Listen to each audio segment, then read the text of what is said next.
अब chain pulling की वजह से ट्रेन रुकने के बाद ट्रेन का एक तरफ था सिग्नल फलिया और दूसरी तरफ था रेल यार्ड यानी खुला मैदान। ट्रेन के रुकते ही सिग्नल फलिया की तरफ से मोहम्मद लतीका का फैलाया हुआ अफवाह के चलते देखते ही देखते 1,500 से ज्यादा मुस्लिम मॉब्स आके पूरे ट्रेन पे पत्थरबाजी करने लगती है और इन्हीं सब के बीच में लोको पायलट्स को भी जान की धमकी तक दी जाती है। भारी पत्थरबाजी की वजह से टीटी ने पैसेंजर्स से कह के सारे खिड़की दरवाजे बंद कर दिए थे, मगर थोड़े ही टाइम में सारे खिड़कियों को पत्थर से तोड़ दी जाती है। ये पत्थरबाजी करीब 10 से 15 मिनट तक चलती है और उसी बीच कुछ दुष्कृती पेट्रोल में भिगोया हुआ कपड़े और प्लास्टिक बैग्स में पेट्रोल भर के तैयार कर रहे थे अंदर फेंकने के लिए। ट्रेन के उन तमाम डिब्बे में से टारगेट किया जाता है इस 6 डिब्बे को, जिसमें उस समय 200 हिंदू भक्त और रेगुलर पैसेंजर्स मौजूद थे। बर्निंग रैग्स और पेट्रोल फिल्ड पाउचेस को उन टूटे हुए खिड़कियों की मदद से अंदर फेंकते ही अंदर धीरे धीरे करके आग लगना शुरू हो जाता है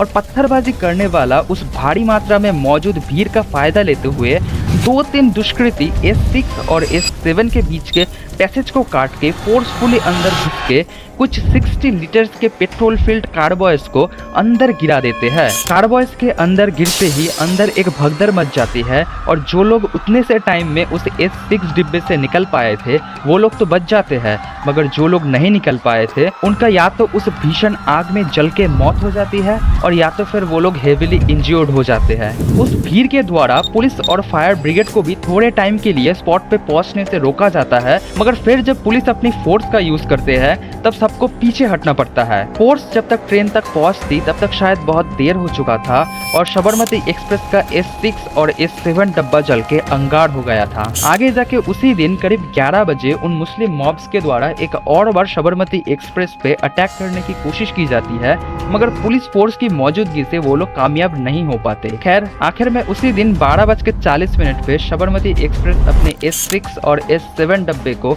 गोधरा रेल यार्ड पे ही छोड़ के अपने डेस्टिनेशन की ओर रवाना हो जाता है। इस घटना का पूरे गुजरात पे फैलते ही एक भयंकर कम्युनल रायट शुरू हो जाता है और 1000 से भी ज्यादा मुस्लिम्स को मार दी जाती है। इसके अगले वाले वीडियो में हम जानेंगे कि कौन वो लोग जिम्मेदार थे इस पूरे घटना के पीछे और उन लोगों का आखिर तक हुआ क्या।